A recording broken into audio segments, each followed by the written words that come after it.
بسم اللہ الرحمن الرحیم ایاک نعبد و ایاک نستعین.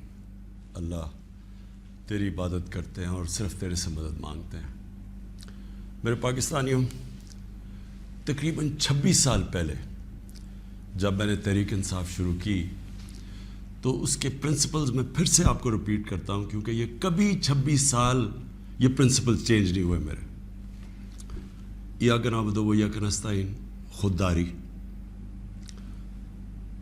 تحریک کا نام انصاف، اور پھر فلاحی ریاست اور انسانیت. یہ 3 پرنسپلز تھے جو جب سے میں نے یہ پارٹی شروع کی ان 3 پرنسپلز پہ میں چلا ہوں.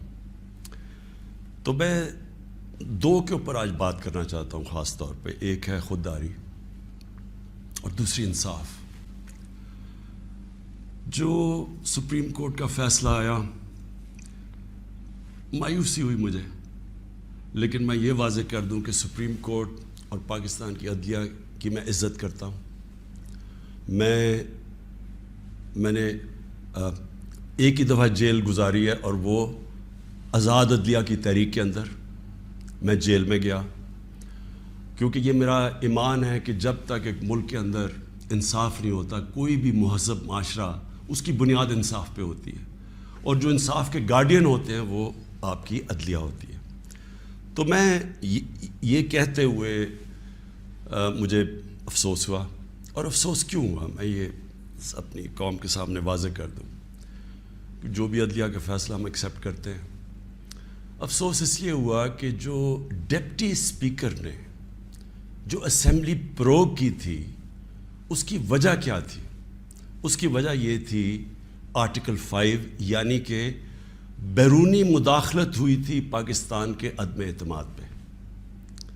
تو میں یہ چاہتا تھا کہ سپریم کورٹ کم از کم اس کو دیکھتا تو صحیح. یہ بڑا سیریس الزام ہے کہ ایک باہر سے ملک آپ کے اندر ایک پوری سازش کر کے ایک گورنمنٹ کو اس کے خلاف سازش کر کے اس کو گراتا ہے. تو اس کے یہ اتنا سیریس ایلیگیشن تھی کہ میں چاہتا تھا کہ اس کی کوئی پروب ہو. کم از کم سپریم کورٹ وہ جو مراسلہ ہے، جو ڈاکیومنٹ ہے، کم از کم اس کو بلا کے دیکھ تو لیتا کہ کیا یہ جو ہم کہہ رہے ہیں کہ یہ اتنی بڑی سازش ہے اور رجیم چینج کی کوشش ہے، کیا ہم سچ بول رہے ہیں یا نہیں بول رہے ہیں. تو مجھے تھوڑی سی مایوسی ہوئی، کیونکہ یہ اتنا بڑا ایشو ہے اور اس کے اوپر کوئی سپریم کورٹ میں بات نہیں ہوئی. اور دوسرا مجھے افسوس یہ ہوا کہ اتنی جلدی جتنا فیصلہ آیا، جو 63A، یعنی کہ جو کھلے عام ہارس ٹریڈنگ ہو رہی ہے، پولیٹیشنز کے ضمیر خریدے جا رہے ہیں، بھیڑ بکریوں کی طرح ان کو بند کیا جا رہا ہے ہوٹلز میں، اور ان کی قیمتیں لگائی جا رہی ہیں. سوشل میڈیا کا زمانہ ہے، بچے کو پتہ ہے اب کس قیمت کے اوپر اپنے ضمیر بیچ رہے ہیں. کون سی جمہوریت ہے یہ؟ کون سی دنیا کی جمہوریت میں اس چیز کی اجازت دی جاتی ہے؟ اور جو سب سے بڑا انصاف کا فورم ہے عدلیہ، اس سے ہم ایکسپیکٹ کرتے تھے کہ کم از کم اس کے اوپر اور کچھ نہیں تو سو موٹو ایکشن لے، کیونکہ یہ تو ایک مذاق بن گیا ہے پاکستان کی ڈیموکریسی کا. کیونکہ یہ تو کہیں اتنے کھلے عام تو میرے خیال میں بنانا ریپبلکس میں بھی نہیں سیاستدان نہیں بکتے جو یہ بک رہے تھے اور بک رہے ہیں. اور وہ دیکھیں اب یہ جو پنجاب میں ہو رہا ہے، کبھی وہ اواری کے اندر لوگ بند ہیں جناب، ان کو نکل رہا ہے گارڈز. تو یہ تو کوئی جمہوریت نہیں ہے. لیکن اس سے جو سب سے تکلیف دہ چیز ہے کہ دیکھیں، ایک قوم جس کی 60% سے زیادہ آبادی 30 سال کی عمر سے کم ہے، یہ ہماری یوتھ ہے، یہ ہمارا فیوچر ہے. اور فیوچر کو آپ اگر گائیڈ نہیں کریں گے، ان کی تربیت نہیں کریں گے، ان کی اخلاقیات کو اٹھائیں گے نہیں، اس طرح کی چیزیں کریں گے، تو وہ بھی یہ سمجھیں گے کہ اگر ملک کے جو لیڈرشپ ہے، یہ ریپرزینٹیٹیوز ہیں، یہ اگر رشوت دے کے لوگوں کو خرید رہے ہیں، کوئی بک رہا ہے کوئی خرید رہا ہے، تو ان کی ہم کیا مثال پیدا کر رہے ہیں؟ یعنی یہ کس طرف جا رہا ہے پاکستان. اور یہ پہلے بھی یہی شریف برادران نے شروع کی تھی چانگا مانگا، آج سے کوئی 30-32 سال پہلے. یہ تب شروع ہوا تھا، یہ بھیڑ بکریوں کی طرح سیاستدان کو خریدنا. اور تب سے سیاست اور نیچے گئی ہے کہ جیسے لوگوں کو یہ پتہ چلا کہ یہ بک رہے ہیں، لوگوں سے ووٹ لے کے آ رہے ہیں کہ ہم آپ کی بڑی خدمت کریں گے، وہاں جا کے لوگوں کی ووٹ لے کے اپنے ضمیر بیچ رہے ہیں، اور پھر ریزروڈ سیٹس والے بک رہے ہیں. ریزروڈ سیٹس تو ایک تحفہ دیتی ہے ایک پارٹی کسی کو، وہ بکے ہوئے ہیں، وہ کھلے عام بک کے اور وہ دوسری طرف گئے ہوئے ہیں. تو میں صرف ایک اب ایز اے پاکستانی بات کر رہا ہوں کہ جو ایک خواب دیکھتا تھا اور شروع سے کہ ایک بڑا ہمارا عظیم ملک بنے گا، اور میری یہ کبھی خواب نہیں گئی میرے سے، میرا یہ بلیف ہے کہ اس ملک نے بڑا ایک عظیم ملک بننا ہے، اور یہ ایک سٹرگل ہے اس طرف جانے کے لیے. لیکن یہ بہت بڑا دھچکا لگتا ہے اس سٹرگل کو جب آپ یہ تماشا دیکھ رہے ہیں. تو دونوں چیزیں بڑی سیریس ہیں ملک کے مستقبل کے لیے. تو میں صرف میری مایوسی یہاں تک ہے، ہم نے عدلیہ کا فیصلہ تسلیم کیا، لیکن میں اس میں ضرور مایوس ہوں کہ اوپنلی جب یہ چیزیں ہو رہی ہیں پاکستان میں، اس کے لیے کوئی سیریسنس نہیں ہے. یعنی جو بھی انصاف کے ادارے ہیں، جو ہمارے پبلک ہے، وہ یہ جب تماشا دیکھ رہی ہے تو میں ایکسپیکٹ کرا کہ کوئی بھی اس کے اوپر، جو میں اب میری زندگی کتنے 20 گرمیاں گزری ہیں انگلینڈ میں، اور کافی اور بھی میں نے ٹائم گزارا، دنیا ٹریول کرتا تھا، کرکٹ میں ساری دنیا میں گیا ہوں.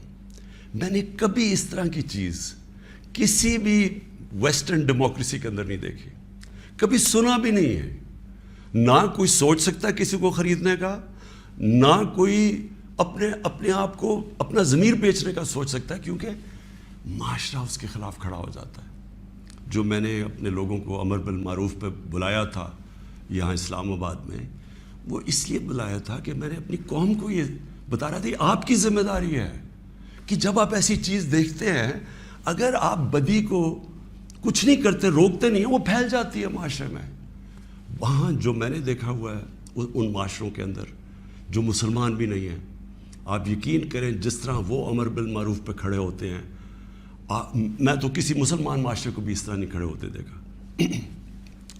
آپ ہمارے بیرون ملک پاکستانی ہیں، کبھی ان سے پوچھیں تو صحیح کہ کس طرح وہ معاشرے اچھائی کے ساتھ کھڑے ہوتے ہیں، بدی کے خلاف ہوتے ہیں، حق کے اوپر کھڑے ہوتے ہیں، باطل کے خلاف کھڑا ہو جاتے ہیں، قوم کھڑی ہو جاتی ہے.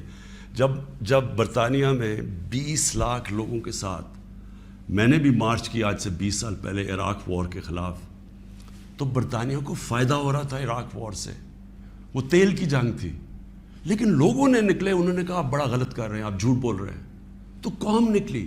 یہ زندہ قوم کی نشانی ہے. تو میری آج اپنی قوم سے بھی یہ ہے کہ وہ، اور میں آپ کو بعد میں اس کے اوپر بھی آؤں گا جب میں اپنی تقریر ختم کروں گا کہ آگے ہم نے کرنا کیا ہے، لیکن میں اپنی قوم کو بھی کہتا ہوں کہ اگر آپ اس طرح کی چیز کہ ایک باہر سے سازش ہو کے گورنمنٹ گر رہی ہے اور وہ پلان کر کے پورا ایک پلاٹ ہے جس کے اوپر میں ابھی بعد میں بتاتا ہوں، تو یہ آپ نے اپنے آپ کو بچانا ہے. جو اپنے بچوں کا مستقبل بچانا چاہتا ہے اس ملک میں، آپ اگر اس کے خلاف نہیں کھڑے ہوں گے، کسی نے اور آ کے آپ کو نہیں بچانا. قوم کھڑی ہوتی ہے اس کے اوپر، یہ بدی کے خلاف. اب میں آتا ہوں جی، یہ جو مراسلہ ہے یہ کیا ہے. پہلے تو یہ سمجھیں اس کو ایک سائفر ایک ہوتا ہے. سائفر کا مطلب کیا ہے؟ سائفر یہ ہوتا ہے کہ ہماری جو ایمبسیز ہوتی ہیں باہر، وہ فورن آفس کو ایک کوڈڈ میسج میں سیکرٹ میسیجنگ کرتی ہیں کہ جو بھی ان کی انٹریکشن دوسرے ملکوں میں ہو رہا ہوتا ہے. وکی لیکس کا آپ کو سنا ہوگا چند سال پہلے، وہ کیا تھا؟ وہ یہی تھا کہ امریکن ایمبسیز جو اپنے سیکرٹ ڈاکیومنٹس بھیج رہی تھی، وہ کسی نے ان کو ایکسپوز کر کے وہ پبلک میں آ گئی، وہ وکی لیکس تھی. تو اسی طرح جو آپ کا یہ جو سائفر میسج آتی ہے، یہ ٹاپ سیکرٹ ہوتی ہے. کیوں نہیں میں وہ کاغذ پبلک میں دے سکتا؟ کیوں نہیں میں میڈیا کو دے سکتا؟ کیونکہ اس کے اوپر کوڈ ہوتی ہے، اور اگر ہم وہ سائفر پبلش کر دیں تو باہر کی دنیا کو پتہ چل جائے گا کہ پاکستان کی کوڈ کیا ہے. لہٰذا ہماری جتنی بھی سیکرٹ انفارمیشن ہے وہ ساری ایکسپوز ہو جائے گی. اس لیے میں یہ پبلک کو نہیں دے سکتا. لیکن آپ یقین کریں کہ میں اتنا میرا دل ہے کہ پبلک یہ خود اپنی آنکھوں سے دیکھے کہ یہ کیا تھا. اب میں آپ کو بتاتا ہوں یہ ہوا کیا. ہوا یہ کہ ہمارا امریکہ میں جو امبیسڈر تھا اس کی ایک ملاقات ہوئی امریکن آفیشل کے ساتھ. اب امریکن آفیشل جو تھا اس کی بس صرف میں تھوڑی سی بات آپ کو بتاتا ہوں کہ اس نے کہا کیا. اس نے پہلے کہا کہ جی عمران خان کو روس نہیں جانا چاہیے تھا. وہ بڑا اس نے کوشش کی امبیسڈر نے بتانے کے لیے کہ اس کی وجوہات ایک کنسنسس تھا, پہلے سے پلان بنا ہوا تھا, لیکن اس نے کہا نہیں یہ صرف عمران خان نے فیصلہ کیا. پھر وہ جو کہتا, اور میں یہ چاہتا ہوں آپ قوم ذرا غور سے میری بات سنیں کہ اس نے کہا کیا. اس نے کہا کہ اگر آپ عمران خان کو یہ, اور اس نے کہا ابھی عدم اعتماد درج نہیں ہوا تھا پاکستان میں, اس سے پہلے یہ کہہ رہا ہے, یعنی اسے پتہ تھا کہ عدم اعتماد آنے والی ہے. کہتا کہ اگر عمران خان اس میں سے بچ جاتا ہے عدم اعتماد سے تو پاکستان کو بڑا مشکل یعنی کانسیکوینسز فیس کرنے پڑیں گے. تکبر دیکھیں کہ اگر عمران خان یعنی سٹنگ پرائم منسٹر اگر وہ نہیں ہٹتا اس میں سے تو پاکستان کو نقصان ہوگا. مجھے افسوس سے کہنا پڑتا ہے کہ ان کو وہ لوگ پسند ہیں جو کہ ان کی ہر بات مانیں گے, جو کہیں گے کہ بیگرز آر ناٹ چوزرز, جو کہیں گے کہ جی پاکستان لائف سپورٹ مشین پہ تو مدد کرو. ان کو اس طرح کے لوگ چاہیے, یعنی جو پہلے سے ہی گرے ہوئے ہوں گے. وہ کہتے ہیں نا وہ طفل کیا گرے جو گھٹنوں کے بل چلے, جو گھٹنوں کے اوپر بیٹھے وہ ان کو پسند ہے. لیکن میں اپنی یوتھ سے آج کہنا چاہتا ہوں کہ دیکھیں آپ کا مستقبل آپ کے ہاتھ میں ہے, ملک کی ساورنٹی آپ کے ہاتھ میں ہے. اپنی جمہوریت کو اس کی حفاظت کون کرتا ہے؟ کوئی فوج نہیں کر سکتی جمہوریت کی حفاظت, کوئی باہر سے فورن پاور نہیں کر سکتی. قوم اپنی جمہوریت کی حفاظت کرتی ہے, قوم اپنی ساورنٹی کی حفاظت کرتی ہے. یہ جو ہماری ساورنٹی کے اوپر اٹیک ہوا ہے, میں آج آپ کو کہہ رہا ہوں, آج آپ اس کے اوپر سٹینڈ نہیں لیں گے, آگے سے یہ ہوا کرے گا کہ جو بھی آئے گا نا پاور میں, جو بھی آئے گا وہ پھر سب سے پہلے دیکھے گا کہ جہاں کوئی سپر پاور تو ناراض نہیں ہو رہی, اور وہ پھر وہی کرے گا جو وہ چاہیں گے, کیونکہ اس کو ڈر ہوگا کہ انہوں نے 5, 10, 15 ارب روپیہ خرچ کرنا ہے اور میری کرسی الٹا دینی ہے. اور وہ انہیں اپنی پاور بچانے کے لیے پھر وہ سارے جس طرح یہ ہیں کہ بیگرز آر ناٹ چوزر, اسی طرح کے لوگ آئیں گے. کوئی بھی جب تک قوم اپنی لیڈرشپ کے ساتھ نہیں کھڑی ہوگی اور قوم نہیں کہے گی کہ ہم اپنے ملک کو ایک آزاد ملک دیکھنا چاہتے ہیں, ہماری فارن پالیسی ساورن ہونا چاہیے, ہم اپنے ملک کے مفادات کے لیے, اپنی قوم کے لیے, ہمارے جو لوگ ہیں 22 کروڑ لوگ, ان کے فائدے کے لیے فارن پالیسی بنے گی. اور وہ فارن پالیسی وہ ہے جو ہم سب سے اچھے تعلقات رکھیں. ہم امریکہ کو بار بار ان کو سمجھائیں کہ ہم کوئی میں عمران خان اینٹی امریکن نہیں ہے, لیکن ہم نے بڑی بری حالات دیکھے ہوئے ہیں. ہم نے آپ کی ہم کوئی ٹیشو پیپر کی طرح استعمال ہونے والی قوم نہیں ہے کہ آپ استعمال کریں اور پھر پھینک دیں. ہم آپ کے ساتھ جو ایک ورڈ ہوتا ہے میوچلی بینیفٹ, آپ کو بھی جس کا فائدہ ہو ہمیں بھی فائدہ ہو. ون سائیڈڈ ریلیشن شپ کسی سے نہیں چاہیے. اور پھر میں کہتا ہوں ہندوستان کو دیکھ لیں, اتنی کسی کی جرت نہیں ہے, کسی کی جرت تھی کہ اس طرح کی بات کرتے ہیں ہندوستان میں. یورپین یونین کے جب امبیسڈرز نے یہاں بالکل پروٹوکول کے خلاف سٹیٹمنٹ دی کہ جی پاکستان کو روس کے خلاف سٹیٹمنٹ دینی چاہیے, کیا وہ ہندوستان میں کہہ سکتے ہیں؟ کیا ان کی جرت ہے ہندوستان میں ایسی سٹیٹمنٹ دیتے ہوئے؟ کیونکہ ہندوستان ایک ساورن ملک ہے اور ہم ساتھ ہی آزاد ہوئے تھے. تو میری اپنی قوم سے یہ ہے کہ دیکھیں آپ نے اپنی ساورنٹی کو پروٹیکٹ کرنا ہے.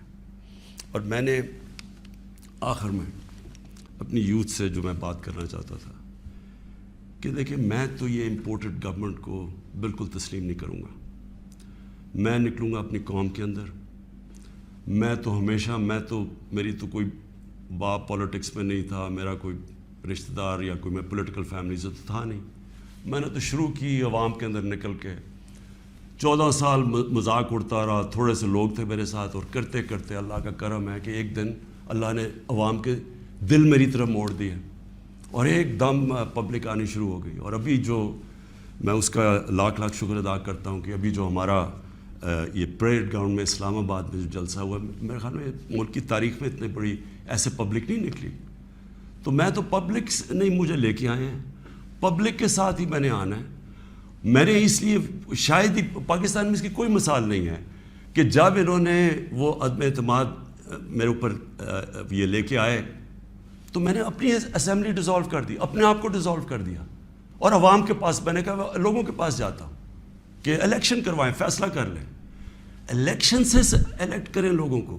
یہ کیا طریقے جی پیچھے سے مل کے کوئی باہر سے کانسپریسی پیسے دے کے کوئی ادھر خرید کے اور جناب آپ وزیر اعظم بن گئے. یہ کون سی جمہوریت ہے؟ یہ کس جمہوریت کے اندر اس طرح کے وزیر اعظم بنتے ہیں؟ کیا اس کی کریڈیبلٹی رہ گئی ہے؟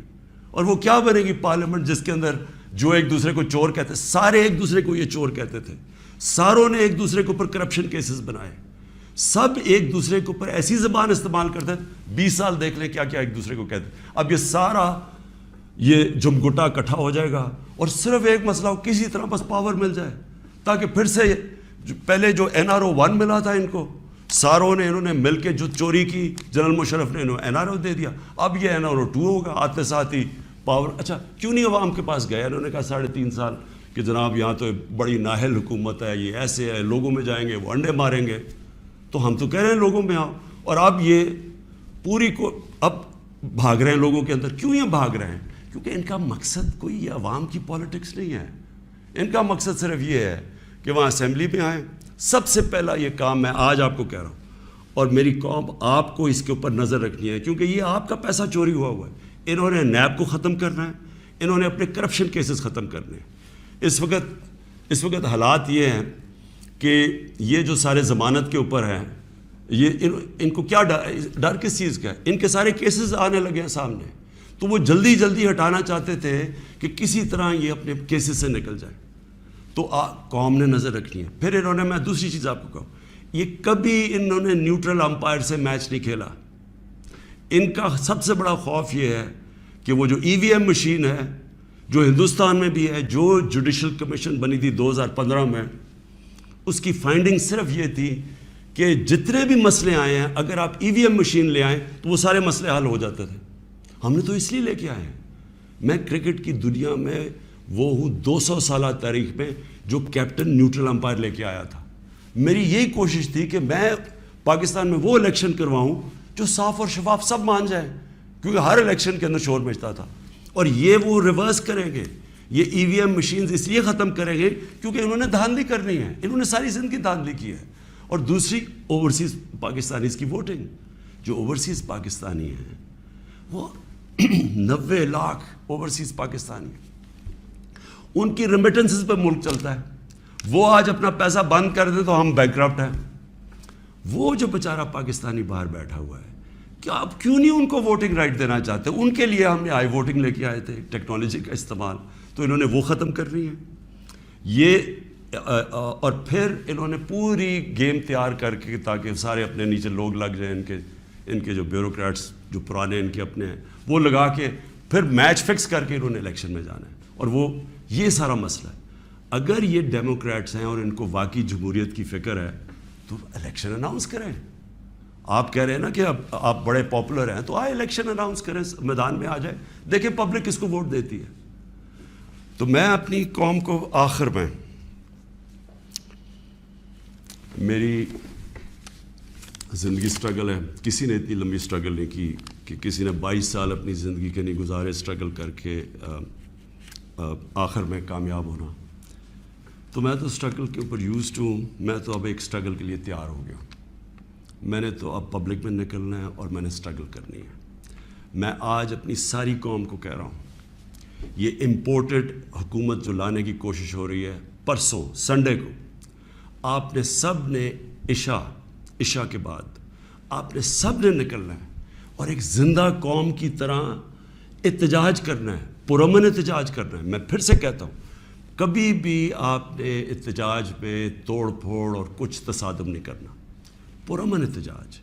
لیکن آپ نے بتانا ہے کہ دیکھیں آپ نے اپنی فیوچر کو کی حفاظت کرنی ہے, آپ نے اپنی جمہوریت, اپنی ساورنٹی کی حفاظت کرنی ہے, اپنی آزادی کی حفاظت کرنی ہے. یہ جو باہر سے امپورٹ کر کے سازش کر کے اور ضمیر خرید کے یہ ڈرامہ جو ہو رہا ہے, آپ نے اس کی پروٹیسٹ کرنا ہے. یہ آپ کا فرض ہے. ایک زندہ قوم امر بالمعروف پہ کھڑی ہوتی ہے, اس سے قوم ایک زندہ قوم کا پتہ چلتا ہے لوگوں کو. اور میں یہ بھی کہہ دوں آخر میں کہ جو تاریخ ہے وہ کبھی کسی کو معاف نہیں کرتی. کون کیا رول پلے کر رہا ہے, تاریخ میں ہمیشہ یہ چیزیں سامنے آ جاتی ہیں. کون سے سپریم کورٹ کے فیصلے اچھے اور کون سے اس ملک کے لیے نقصان دہ, یہ ساری آپ تاریخ اٹھا کے دیکھ لیں, سامنے آ جاتی. تاریخ کبھی کسی کو معاف نہیں کرتی. لیکن ایک زندہ قوم ہمیشہ اپنے حقوق کے لیے کھڑی ہوتی ہے, اور ہمیشہ آپ کی سب سے بڑی کہ آپ نے یہ غلامی نہیں قبول کرنی. ایک آزاد قوم کی طرح آپ نے کھڑے ہونا ہے. ایاک نعبد و ایاک نستعین, لا الہ الا اللہ, کوئی خدا نہیں اللہ کے سوا. یہ نعروں پہ پاکستان بنا تھا. اس کے لیے قربانیاں دی تھی لوگوں نے. اس لیے قربانیاں نہیں دی تھی کہ کوئی باہر سے آ کے امپورٹڈ گورنمنٹ اوپر بٹھا دے اور ہم چپ کر کے تماشا دیکھتے رہیں. یہ اس لیے نہیں لوگوں کو, اس لیے وہ ہندوستان میں جو بیچارے مسلمانوں کے اوپر آج کل اتنے برے حالات ہیں, وہ انہوں نے بھی ووٹ دی تھی پاکستان کے لیے. انہوں نے اس لیے نہیں دی تھی کہ ہم آ کے ایک امپورٹڈ گورنمنٹ کے نیچے ہم بیٹھ جائیں اور ہم جی حضوری کریں اور ہم کہیں جی ہم تو بیگرز آر ناٹ چوزرز. اس لیے نہیں پاکستان بنا تھا. تو آپ نے وہ پاکستان کی خواب کے لیے پرسوں سب نے آپ نے نکلنا ہے, عشاء کے بعد پرامن احتجاج کرنا ہے. اور میں اب آپ کے ساتھ ہوں گا, میں آپ کے ساتھ پوری سٹرگل کروں گا. میں کسی صورت تسلیم نہیں کروں گا کہ کسی قسم کی امپورٹڈ گورنمنٹ اس ملک کے اوپر مسلط کی جائے. پاکستان پائندہ باد.